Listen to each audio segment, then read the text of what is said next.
The battle is reaching its final stages, and humanity's fate hangs in the balance with this last fight. It's the showdown between the mighty king of all demons and humanity's last hope. The savior of humanity, Barua Westgarden, uses his final trump card and summons the strongest sword in existence, capable of cutting through planets. When both opponents clash with their trump cards in hand, the result is a brutal confrontation that leaves both the Demon King and humanity's last hope mortally wounded. But neither of them are ready to back down and dive back for another round. However, before a victor is declared, some opportunistic scumbags decide to take advantage of this moment. With both the Demon King and the human savior mortally injured, these traitors betray their own king and launch a massive attack that consumes both the human and Demon King. And thus, the battle ends with both parties falling. While the Demon King is already pushing up daisies, the human is still alive. He reflects on how, after his death, with the strongest sorcerer and sword saint gone, no one will be left to protect humanity. Let's explore the story of this hero later and jump to a new era, which takes place nearly 1,000 years after this great battle. We're at Burrito Academy, and inside its walls, we find a weak student being bullied by a group of lowlifes. This boy is so fragile that a single punch sends him crashing to the ground. The sword and the book he was holding dearly also fell from his hands. The bullies don't like him because he's seen as weak, a runt who refuses to give up despite his lack of strength. What really irks them, though, is that he's trying to learn both magic and swordsmanship at the same time. In this world, people typically choose one path, either magic or swordsmanship, and dedicate their lives to mastering it. That's the norm here, the only way to gain real power. But this boy refuses to follow that rule. Instead, he's stubbornly trying to master both. So the bullies are here to mock him for his pathetic attempt of learning both talents at once. They remind him that he can't even use magic beyond the beginner level, and that he's just a weakling swinging a sword around. But this weak boy gathers his guts and decides to take a stand for himself. He boldly claims that, just like the legendary magic sword saint who surpassed common sense, he intends to combine magic and swordsmanship and become someone who protects others. This ambitious boy is Daria Westgarden, a second-year student at Burrito Academy. But all of Daria's inspiring words only earn him a solid punch to the gut from the bullies, sending him crumpling to the ground. One of the scumbag who landed that punch further sneers at him, mocking his dream of becoming like the magic sword saint. He reminds Daria that the legendary figure is nothing but a myth, and that his goal of mastering both magic and swordsmanship is just a shallow fantasy. The bully continues to kick Daria in the gut, each blow harder than the last, while taunting him to face reality. After seeing how stubborn Daria is regarding his dream, the bully challenges him. If Daria truly believes in his theory of power beyond common sense, he should go out and prove it by hunting down a monster on his own. After laying off the challenge, the trio walks off, leaving the injured boy behind. But instead of backing down, Daria seems to be oddly determined, as though he's looking forward to fulfilling the demand these lowlifes have thrown at him. In the end, his foolish bravery pushes him beyond the academy walls, into the wild, where he intends to face a monster and prove his worth. However, once Daria comes face to face with a massive beast, he's frozen in fear. The monster swings its enormous hand and cuts through him with a single blow. As Daria feels his life slipping away, his only thought is his deep determination to become the magic sword saint, the one who protects others. It seems that his wish to become magic sword saint has been heard, because something miraculous is about to happen. A beam of blinding light tears through the sky, its source coming from the direction of the academy walls. The light radiates from that monument located in the middle of the academy, the same one we saw in the opening scene.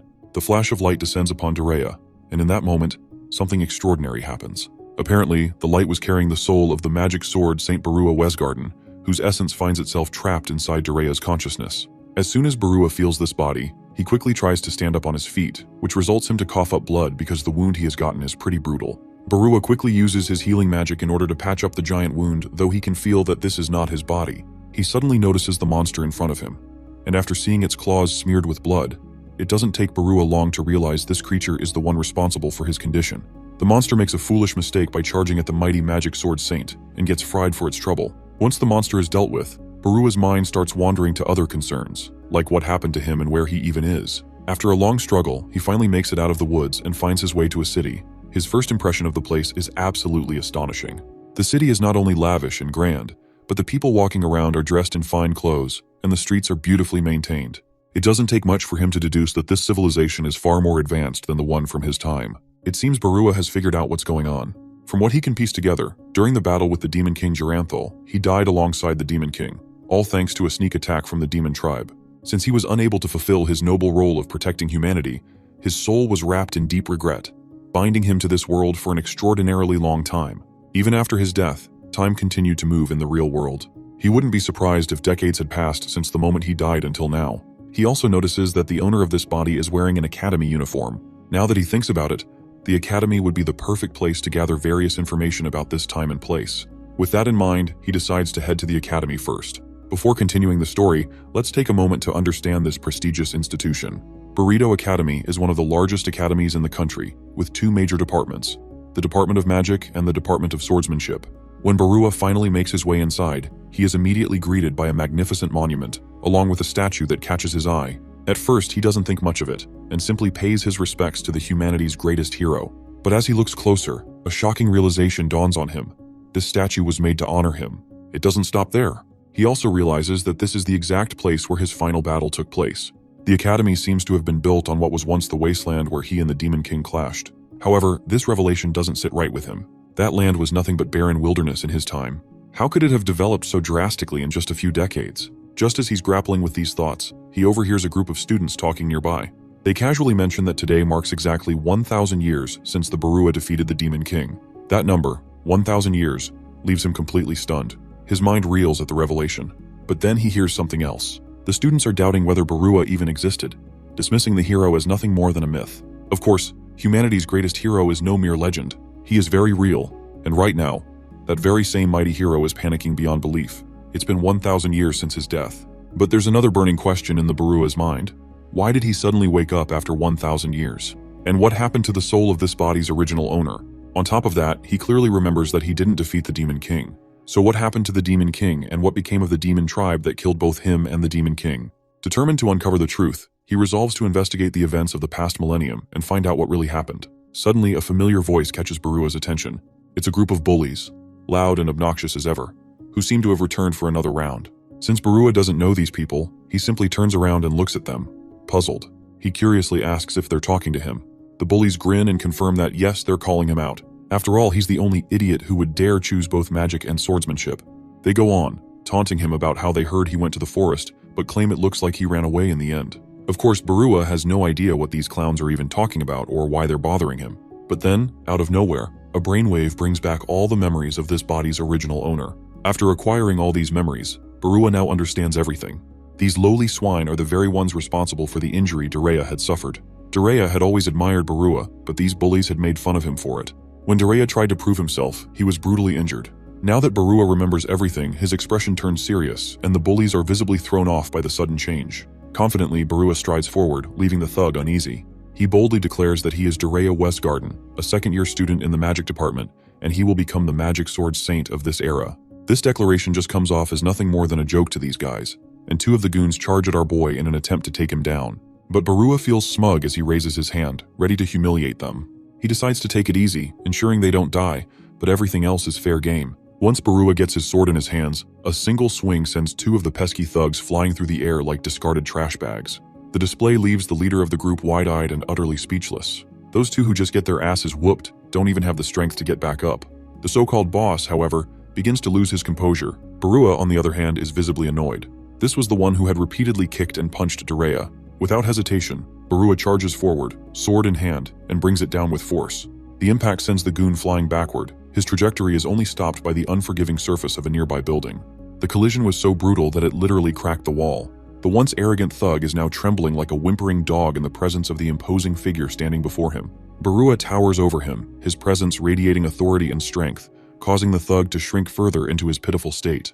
Eventually, Barua decides to let the thug off the hook. The thug, on the other hand, can barely comprehend why he's being spared, especially when Barua has every reason and opportunity to exact revenge. Barua explains, in a calm but firm tone, that if Dareya were in control, he would be saddened by such an act. Dareya, after all, was a kind-hearted person. While the thug truly has no idea what our boy means, one thing becomes clear: that he will think twice before ever approaching our boy. As Barua walks alone, he reflects on how the body of Dareya Westgarden now belongs to him. Now that he mentions this name, he remembers that Westgarden is his family name too, which means Dareya is of the same bloodline. Suddenly, a bell rings out, and all the students scramble to get to their classes as lunch break comes to an end. They're instructed to move into their classrooms for the next lesson. Watching the commotion, Barua remembers just how strict educational institutions can be, making it difficult to be a student. Later, we find ourselves at Burrito Academy's magic training grounds. One student throws an unimpressive lightning ball that strikes a dummy directly. Everyone around is going wild over the display, but Barua finds it utterly ridiculous. What he's just seen is nothing impressive. It's a low standard of magic. If he has to be brutally honest, The kids from 1,000 years ago could produce better magic than that. Suddenly, one of the teachers approaches him. The old man begins ranting, unable to comprehend why Barua is standing there idly, as if he's a privileged brat. The teacher still thinks this is the same weak Dareya he knew, and reminds him that he can't even perform beginner-level magic. This scumbag of a teacher continues to mock Barua, declaring that even if he wanted to participate in the class activity, he couldn't, because he's just a talentless fool. Barua offers an awkward smile before pleasantly asking about the teacher's caliber. Proudly, the teacher boasts that he can use all intermediate magic and even perform multiple advanced spells. To understand the teacher's level, let's learn the hierarchy of magic. Apparently, magic is divided into 4 categories: beginner, intermediate, advanced, and, at the pinnacle, special magic. In the past, Barua himself had mastered everything up to the advanced level, becoming a full-fledged magician.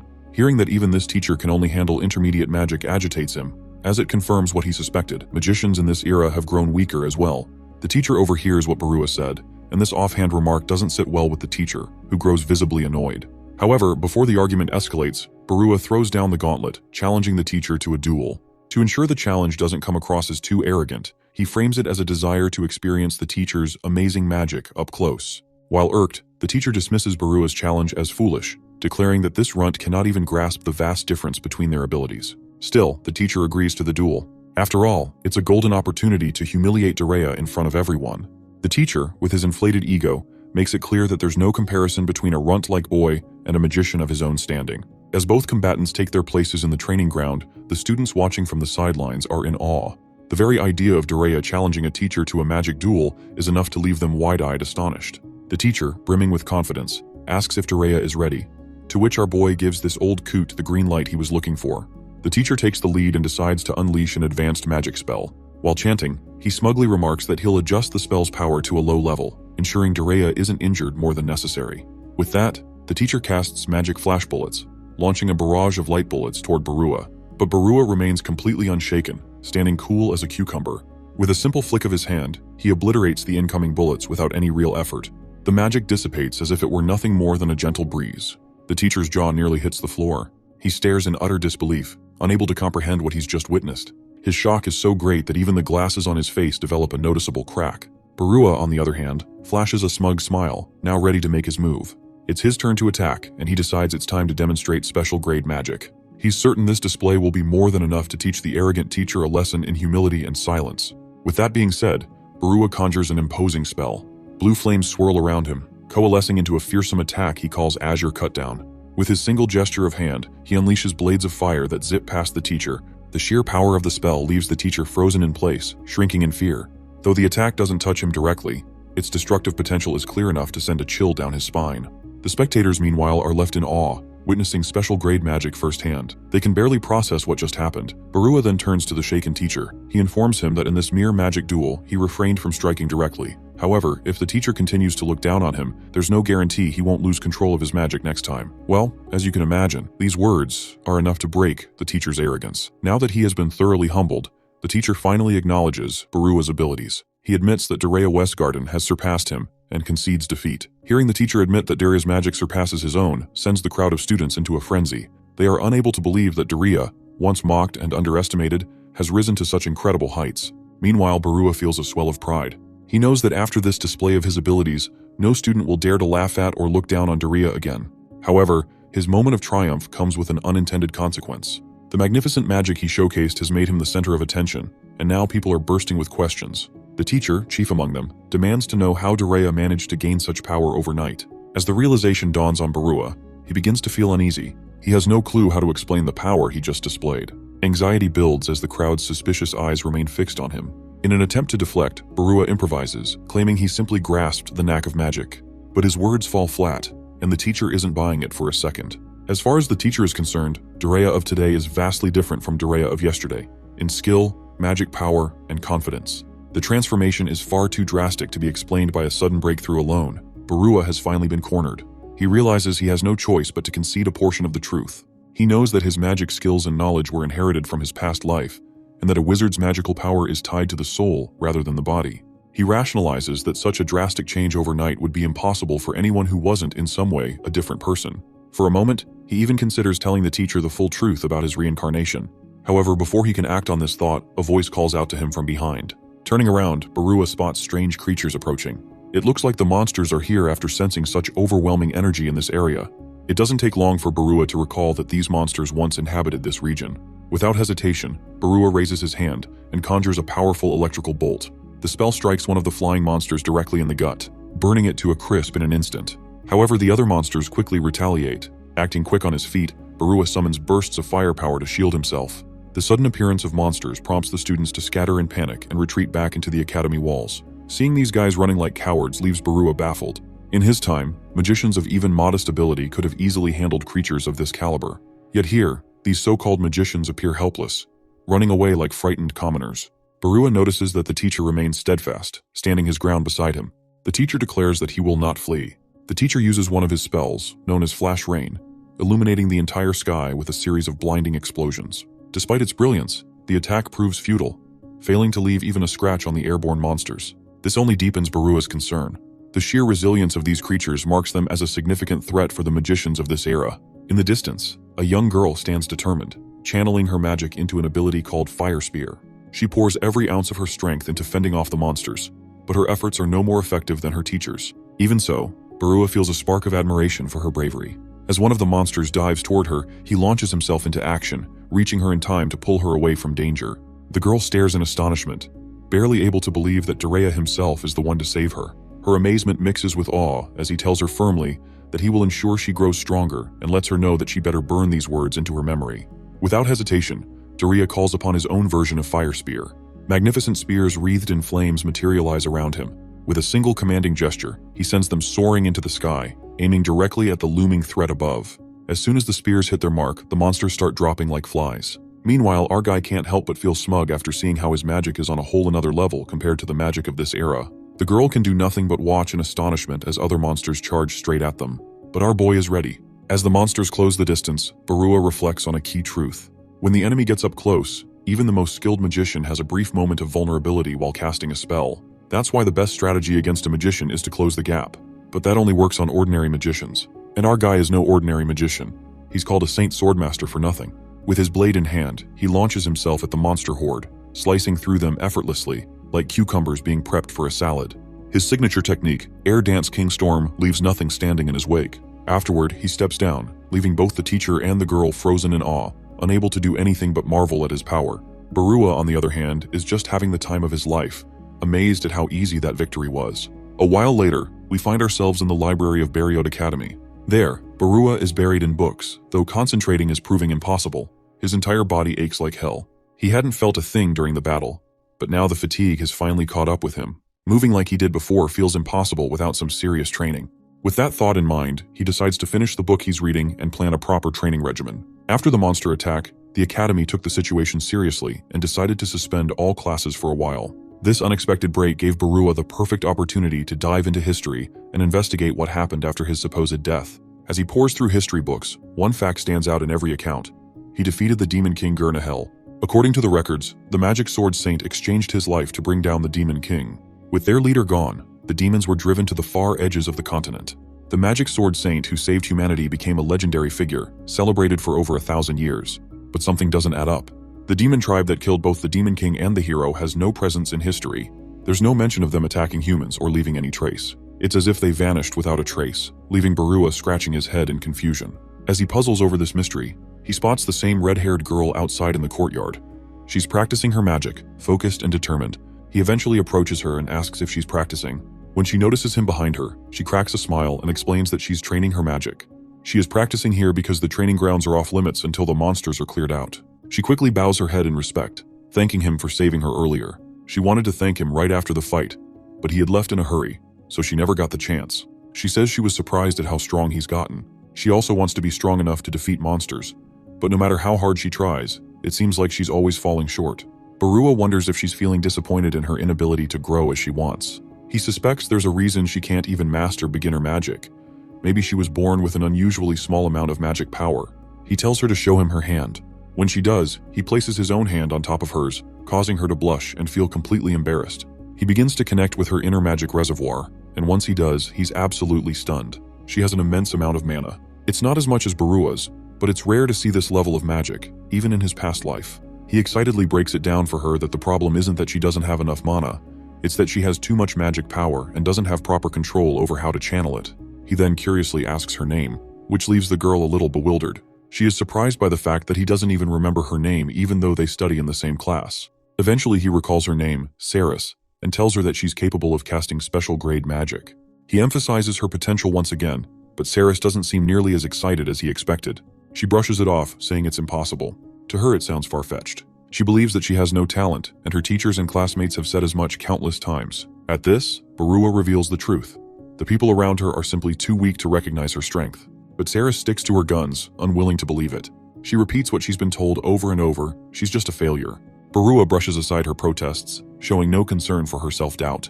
Instead, he presses her to make a choice, whether she wants to become strong or stay weak. He makes it clear that her decision will determine how he helps her going forward. After hesitating for a moment, Saris finally admits that she wants to become strong.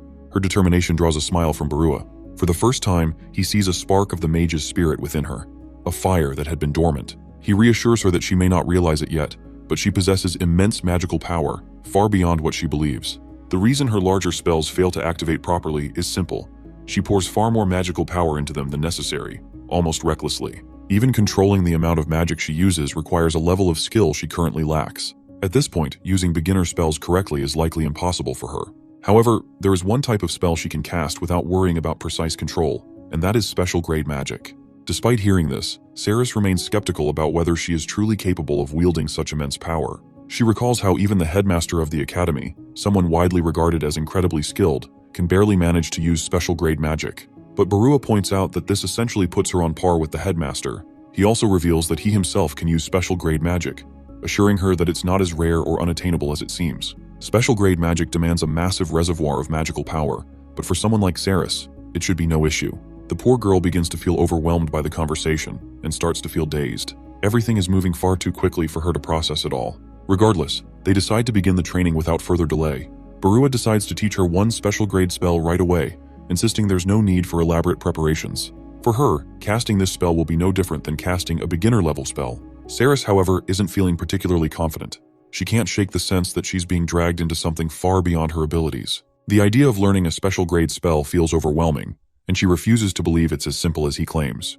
To her, special grade magic seems terrifying, and just imagining it makes her nervous. Barua then explains that the spell she's about to cast is called Prominence Gate, a fire-based special grade spell that is relatively easy to handle. According to him, it's akin to casting a fire spear. Of course, Saris doesn't believe it's as straightforward as Barua makes it sound. Doubts linger in her mind as she wonders if she can truly wield such a powerful spell. Still, despite her hesitation, she steels herself. Pushing aside her negative thoughts, she resolves to try. Her determination grows as she focuses on becoming a stronger version of herself. Barua also feels happy to see her quite determined. Before attempting anything, Saris hesitates and asks if the special grade spell she's about to cast won't destroy everything around her. Barua confirms her fears, explaining that under normal circumstances, such a spell might indeed obliterate everything in its path. However, to address this concern, he confidently points at himself and instructs her to target him directly. He assures her there's no need to worry about what happens afterward. With her doubts cleared, Saris decides to follow his plan. As she steps into position, Barua notices how composed she seems compared to before. Hearing his remark, Saris admits that she's so overwhelmed by everything that if she were to feel any more surprised, she might pass out. She recalls vividly how he defeated all those monsters on his own, a memory that fuels her belief in him. Now that she has faith in him, she channels all her inner power and summons an enormous spell. A massive gate of hell materializes on the ground. The gate creaks open, which releases a torrent of sneering hot flames. Saris quickly directs the massive inferno straight at Barua. As the flames approach toward our boy, he stands unfazed and calmly snaps his fingers. In an instant, a barrier encapsulates the roaring fireball she unleashed. The girl stands in absolute astonishment, watching all of her immense firepower trapped neatly inside the shimmering barrier. Barua, calm and composed, launches the fiery orb into the sky in order to make sure there is no collateral damage. He then walks toward her and delivers the news. She has successfully cast a special grade spell. He emphasizes the fact that her belief in him made it possible. Her trust not only allowed her to unleash such powerful magic, but also ensured no harm came to anyone or anything in the process. Saris's cheeks flush slightly as she questions about his true identity. However, Barua brushes aside the question, making it clear that who he is doesn't matter. What matters is her success. She has achieved something extraordinary, and she should be proud of herself. For the first time, Saris feels genuine pride in her abilities. She can't believe she has managed to cast a special grade spell, especially when she has struggled so much with beginner magic. She has always thought of herself as a failure, but now that belief starts to shift. Barua observes her silently, recognizing that her potential exceeds even his expectations. With the overall level of magic users in decline, this era is in desperate need of properly trained mages. In that moment, he turns to Saris and asks if she would like to become his disciple. The sudden offer catches Saris off guard, but Barua calmly reassures her that he is indeed talking about taking her as his disciple. He explains that, out of everyone he's seen at this academy, she is the most talented. Of course, she has every right to refuse, but he reminds her that if she chooses to become his disciple, he promises to train her to become one of the greatest mages in the world. He asks her what her decision will be. The answer is obvious from the start, and as expected, she responds the way everyone hopes for. It blows Saris's mind that in just one day, Barua has completely transformed her. She has no reason to refuse such a tempting offer laid out before her. So, she asks him to take care of her, and this time, she addresses him as Master instead of his name. Later, they find themselves roaming around in the woods, and Barua has no clue why she brought them here of all places. Saris timidly reveals that her practical magic grades were so poor she was given an extra assignment. The mention of an extra assignment catches Barua off guard. Saris explains that she needs to make it to the altar, which is located deep within the forest. Once there, she must channel her magic into a device. That's all there is to it. As she thinks more about it, she remembers that Barua had been given the same assignment. She recalls how they told her to finish it as soon as possible, but with the recent monster attacks, she was too scared to come here alone. Barua understands Saris's concern, but assures her that now that her master is with her, there is nothing to worry about. However, he's still unsure why they would send students who can't even use beginner magic to a place like this. There's always the possibility they might stumble upon a monster they can't handle and ultimately lose their lives. Saris explains that everything has been fine so far. Most of the monsters within the Academy's borders, or rather within the kingdom's borders, are weak and don't attack humans. This news comes as a great surprise to Barua. To think there are monsters that don't attack humans is an extremely rare phenomenon. Saris then mentions there's apparently a dangerous giant lizard monster nearby, close to the hill by the Academy. The mention of a giant lizard jogs some memories for Barua. It's the same monster he had defeated. To think that such a weakling of a monster is considered dangerous baffles him. From what Barua remembers, this land used to have much stronger monsters roaming around. If powerful monsters did exist here, that must have been over 1,000 years ago. Thanks to the legendary magic swordsman who defeated the Demon King, the demons retreated from the kingdom, and the monsters that grew stronger from their magic began to weaken rapidly. Saris agrees with what he has mentioned, or at least agrees that this is what they think happened. This finally starts making sense to Barua. With the demons gone, the monsters grew weaker, and the battles against demons and monsters decreased. As a result, human combat skills deteriorated. Although it all checks out, he has never encountered monsters like the ones he saw during his class in Academy. This means those monsters weren't native to this area, but regardless, they were still weaklings. Suddenly they hear nasty growls nearby. It looks like trouble has officially arrived. At first glance, these monsters look quite dangerous and nasty, which makes Barua a little excited. He turns to Karis and asks if these monsters are harmless as well. Well, by the looks of Saris's scared expression, it's clear how dangerous these monsters are. As soon as the monsters foolishly launch themselves at Barua, he effortlessly blows them away with a single hand gesture. For the next round, he conjures his sword and finishes them off with precise strikes. After dealing with the monsters, he reports to Saris that monsters attacking humans are starting to appear everywhere. This information unsettles Saris. As far as she knows, most people at the Academy have little to no combat experience against dangerous monsters. At this rate, it's only a matter of time before casualties occur. Barua, on the other hand, finds the situation oddly satisfying. He's even more pleased that he decided to take on a disciple to train. As they talk, more and more monsters swarm the area. Barua explains that, thanks to her, at least he'll have the opportunity to train a mage who will gain real combat experience. By now, judging from the fear in her eyes, it's safe to assume Saris has started to regret her decision to become his disciple. Without hesitation, Barua steps back, leaving her to deal with the incoming monsters. He assures her that these creatures are just slightly aggressive opponents, perfect for a disciple's training. As she stands in front of the monsters, utterly terrified, her master quickly orders her to calm down. He reminds her that if she can tap into her true power, monsters like these will be easy to crush. After a bit of hesitation, his words finally ignite the fire within her, both figuratively and literally. She begins to conjure her fiery magic, and with her spell Prominence Gate, she summons the Gate of Hell once again. The flames burn the monsters to a crisp, and within moments, there is nothing left of them but ashes. Her achievement lights her up like a kid in a candy store. The fact that she has just defeated monsters fascinates her. Barua gives her props and feels proud of the disciple he chose to take on. He reminds her that she can gain real combat experience if she improves her control over magic. She'll learn to manage her powers and use spells beyond advanced magic. That's her first goal. While he's lecturing her, some monsters latch onto him from behind. Without even looking back, Barua knocks the eager creature away with a single punch. The remaining monsters quickly fall to a barrage of punches, and within seconds, they're all down. However, there's still one left. But this one too gets brutalized with a kick that sends it crashing into a tree. This fistfight was more than just a battle. It's a lesson he wants to teach his disciple. As a mage, she should know a few more tricks up her sleeve. Of course, to Ceres this seems like an impossible feat. But Barua explains to her that even mages can benefit from fighting barehanded, and it comes in handy in emergencies. The humble and timid disciple quickly acknowledges what her wise master is saying. With the area now cleared, Barua begins to walk forward. Meanwhile, Ceres is left in complete awe. Although she expected her master to be exceptional, he continues to shatter her expectations. From this point on, Barua decides to leave all the fighting to Ceres, and promises to take care of any stray fire she might scatter across the area to prevent it from spreading. As they continue on their way, explosions echo through the area one after another. Eventually, they come across the stone altar they've been searching for. Ceres is exhausted, clearly worn out. Seeing her struggle, Barua asks if she's okay, but it's obvious she's not. After repeatedly tapping into her power, she's pushed herself to her limits. So far, she's used advanced magic 5 times, which is by any standard insane. But to Barua, this sounds like rookie numbers. He questions how she could be so tired after just 5 spells. The girl feels genuinely disappointed that he can't even relate to her exhaustion. Still, despite all of the shit they have gone through, there's a sense of pride in her they've made it to the stone altar. Now, all they need to do is channel their magic into the device, and the assignment will be complete. It seems that completing this assignment isn't going to be as simple as they thought. Barua has already started to sense the presence of a monster nearby, and it doesn't take long for the creature to reveal itself from the bushes. The beast is enormous, far more imposing than anything they've encountered so far. With just a single growl, the monster generates a blast of air pressure so strong that Ceres stumbles backward and loses her balance. Barua quickly catches her before she hits the ground. Seeing such a formidable monster, even he is feeling gravity of the danger they are facing. Just by looking at this creature, he can confidently tell that even mages from 1,000 years ago would have struggled to take on such a beast. The monster doesn't hesitate and charges toward them with incredible speed.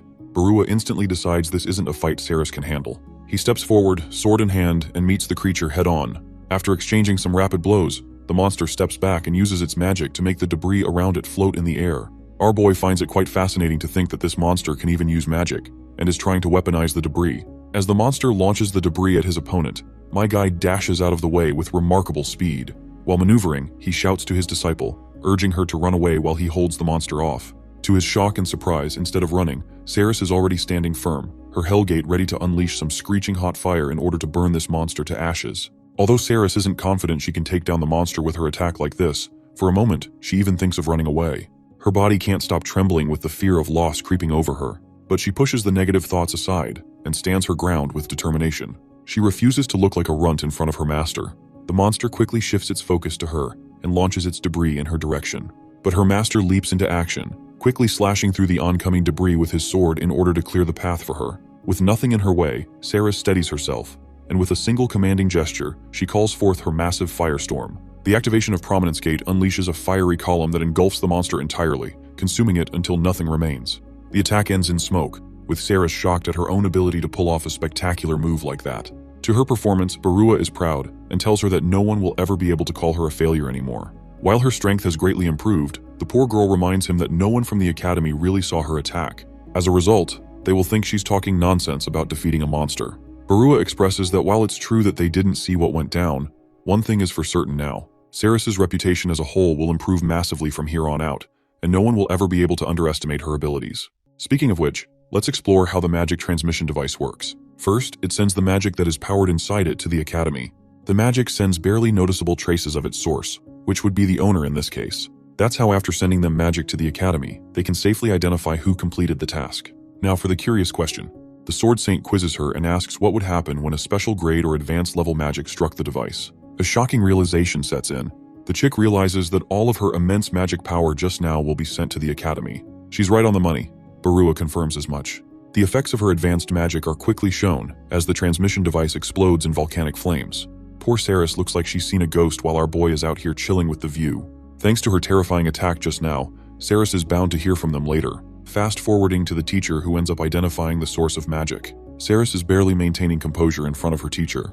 The old fart tells her that there's just no justifiable excuse for ruining their sacred monument. He talks about the legendary Sword Saint and wonders what his reaction would have been. Well, the teacher doesn't know that Barua is literally right there, who is egging him that the Sword Saint probably wouldn't care about something as insignificant as monument. The teacher still doesn't have any excuse to fail them, and emphasizes that the magic was Ceres's at the end of the day. She's happy to hear that.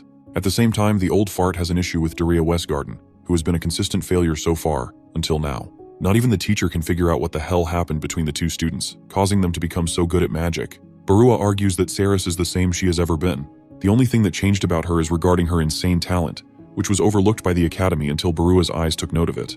At this point, the teacher just can't figure out who this boy is. Suddenly, the saint faces a realization. After all, he was assigned the same exact task as Saris, except he couldn't really take the test since she already shattered the transmission device. The old fart doesn't feel the need to test him, and even gives this guy a free pass from the assignment since he's already aware of his abilities. Unsurprisingly, he admits that the outcome would have been no different if he took the test. Well, both Barua and Saris bolt off without hearing him out. They want to go and see the public's reaction. Barua takes it pretty easy and walks like a king among the students who are bickering about the mage who defeated the monster invasion. They've even caught wind of Saris and her brilliant magical output. They remember her as the clown who burned the sacred monument. Based on their words, Barua is satisfactorily happy with the rumors. On the flip side, Saris feels the opposite because of her experience. Behind them, a whole bunch of girls are gathered around Prince Charming over here. The silver-haired popular kid greets Daria in kind. The saint asks about his identity in return, only for Saris to yank this guy and fill him with the missing information. This hotshot is a genius swordsman, a third-year upperclassman called Flem Riker. Flem has a particular situation that he has been troubled with. It's his desire to fight against Barua, the same mage who became responsible for stopping the monsters and saving the academy. Flem's challenge is on the table, but our boy doesn't know why he's being asked to fight out of nowhere. As it turns out, the Supreme Swordsmanship Council has looked into the matter of the monster attack incident. From their finding, they came to learn that it was a magician who saved the academy from the demons. They're not big fans of that, so that's why they sent their elite genius to fight Daria and prove that he's the more capable warrior. The council wants to prove its superiority over magicians. Even Flem thinks they're prioritizing their own authority instead of focusing on the bigger picture. Well, Barua meets this challenge with an apology, before foolishly asking about the Supreme Swordsmanship Council. His careless question shocks Saris, who is starting to realize that Daria's memory has been taking a hit with how much he's forgetting. Still, she tries to explain that both the Council and the Central Magic Institute are the two main institutions in the country. The first one is a swordsmanship organization that governs every single swordsman in the nation. The second one is a mage organization that deems authority over magicians, nurturing their growth. They're called the Central Magic Institute. Each faction holds a significant amount of power, but they're always in conflict and see things differently from one another. Barua inquires more about their conflicting relationship and comes to learn that both organizations have a desire to prove that their weapon is more powerful than the other. It's such a childish argument because the saint thinks it completely depends on the circumstances involved. Saris shares that because of the conflict, magicians and swordsmen are known to share bad blood with each other, which leads us right back to Flem, who has been standing quiet all this time and requests Daria to take him up on this offer. After all, it would be a favor to the swordsman if he just accepts the duel.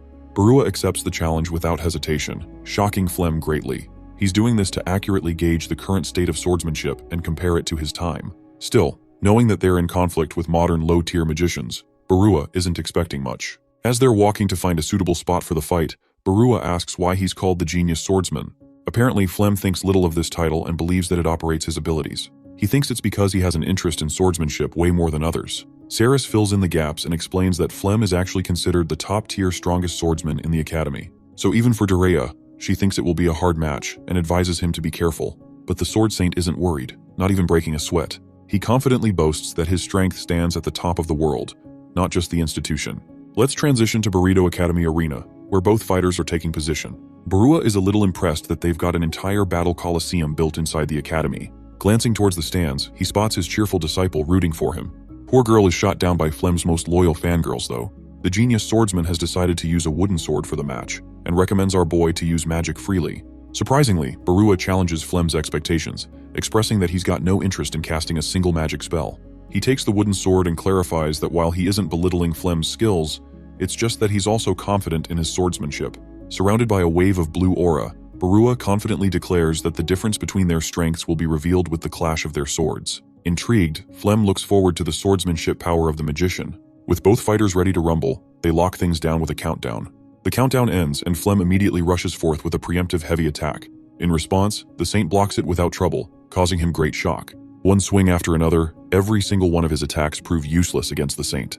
Flem decides to ramp up the pace and increases his speed, launching a flurry of strikes all at once.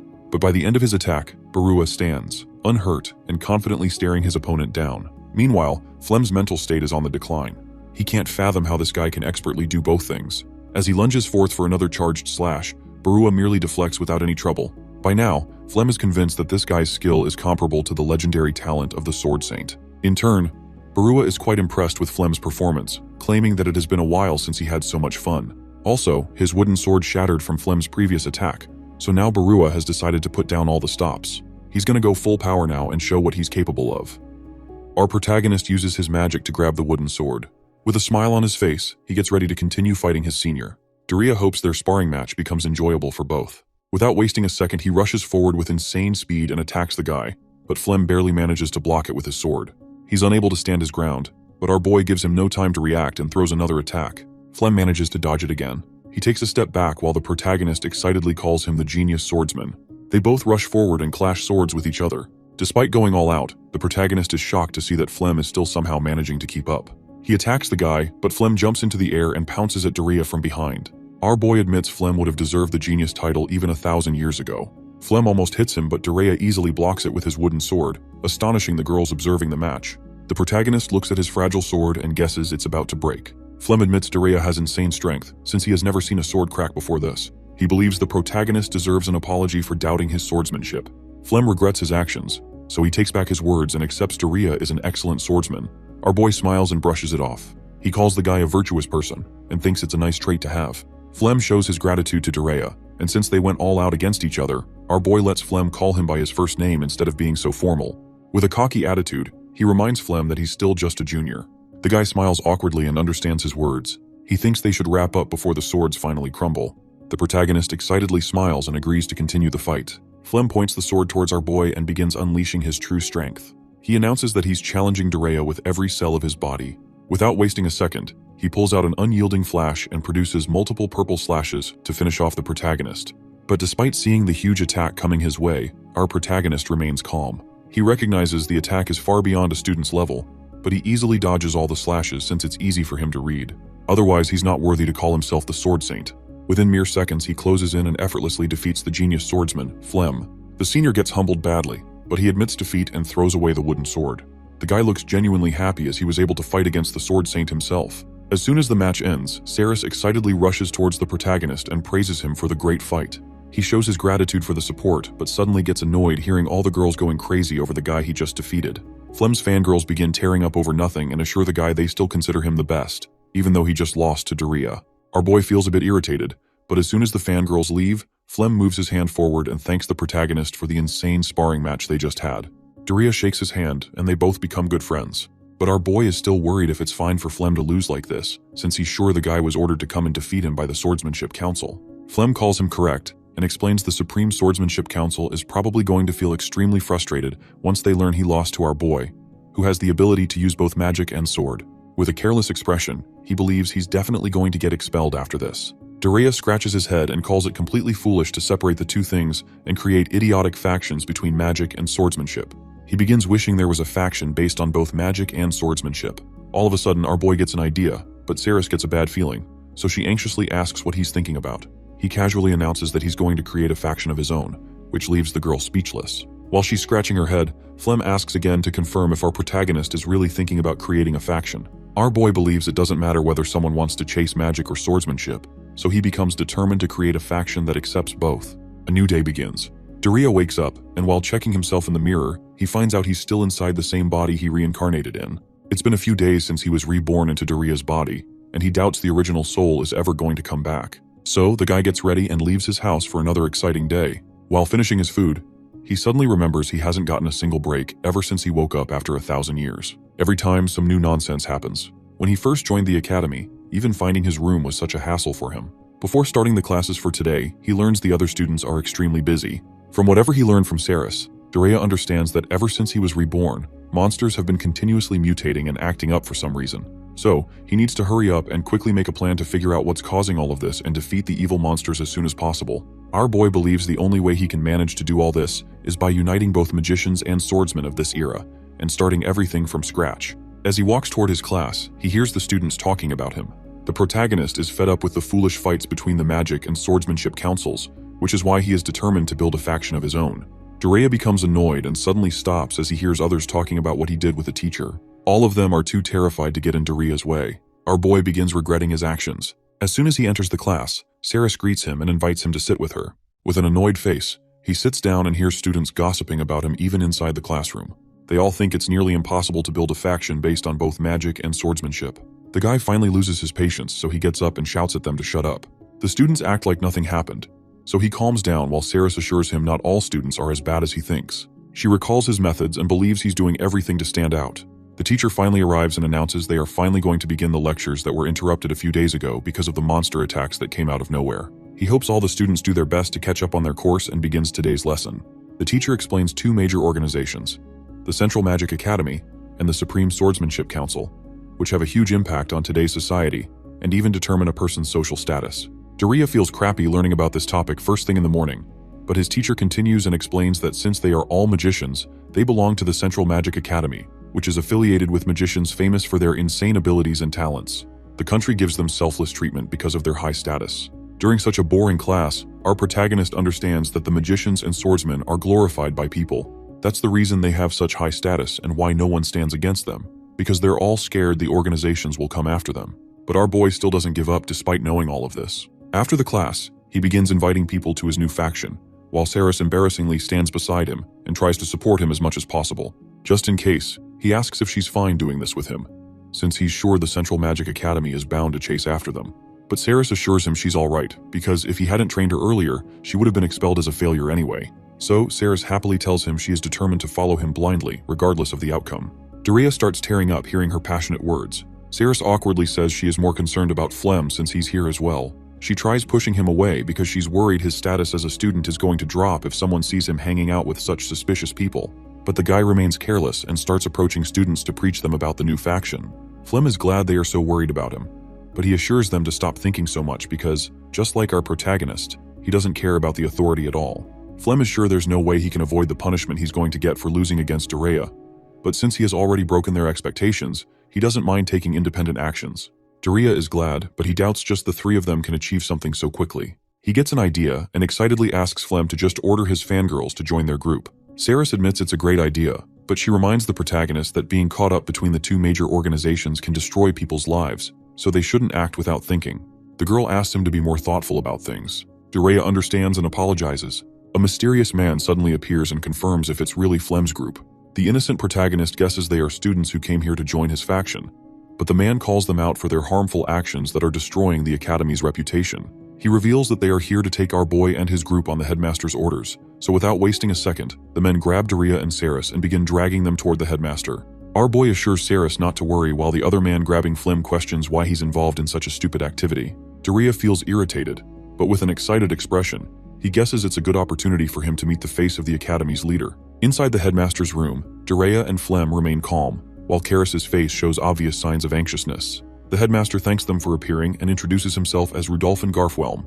The old man lets them know he's the headmaster of the academy. Noticing the rings on his fingers, Daria assumes he's a magician as well, so he confidently asks the headmaster if he's mad about whatever Daria is up to. The other man gets angry and shouts at him to shut up and stop disrespecting the headmaster, but the old man remains calm and says he's aware of the foolish conflicts between swordsmanship and magic. However, he wants Daria to understand the situation, so he gives an example and shares that both swordsmen and magicians do not mix together. But he's glad both factions have somehow achieved peace right now. So, he wants them to keep things in harmony, but the protagonist's activities are destroying this peace in the academy, and his actions might even affect the world itself. The headmaster calls him dangerous, but Daria doesn't agree with him and says that he believes magic and swordsmanship are just tools that can be used to fight against monsters and protect humanity. There is nothing important about them, so replacing such simple tools with bullshit authorities and organizations and then being scared of going against them is completely absurd. The teachers are unable to stay patient after hearing such rude words, but out of nowhere, a student, completely out of breath, barges inside. The teachers are surprised, so they order him to explain what he's trying to do.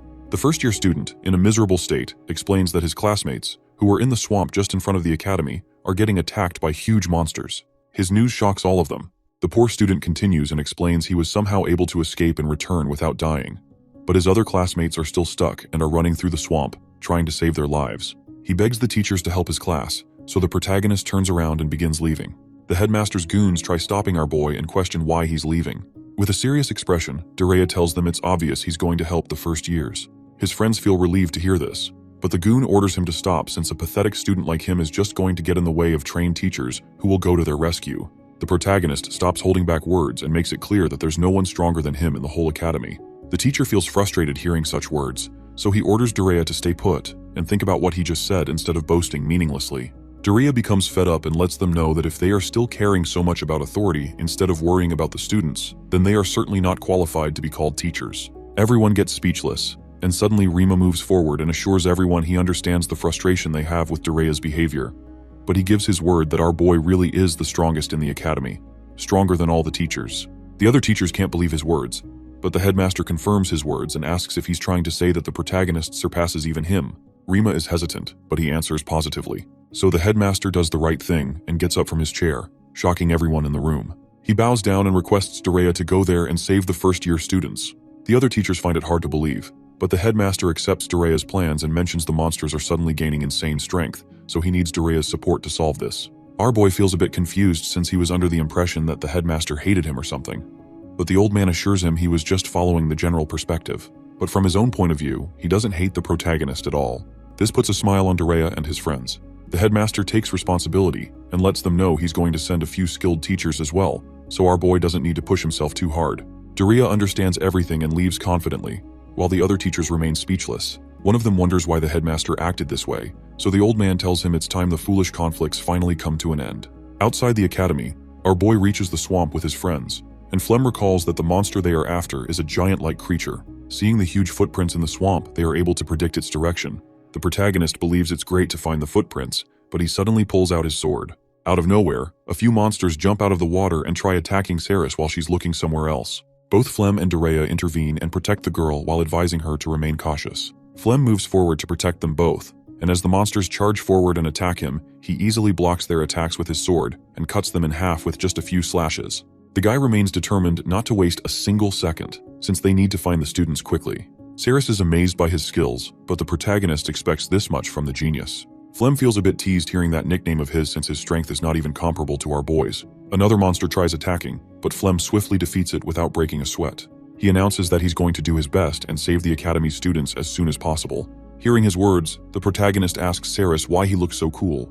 He suddenly remembers they came here to save the students, so the whole group begins rushing towards the footprint trail. Seeing the suspicious place, our boy wonders why they were having a class here, because the monsters they just encountered are easy for them to handle, but no normal student can face such monsters. Flem explains there is a rare water called miracle water somewhere hidden in the swamp area, and if someone uses it to make weapons, they're able to get high-quality stuff. Every year, both the swordsmanship department and magic department have combined classes in which they compete to see who gets their hands on the miracle water first.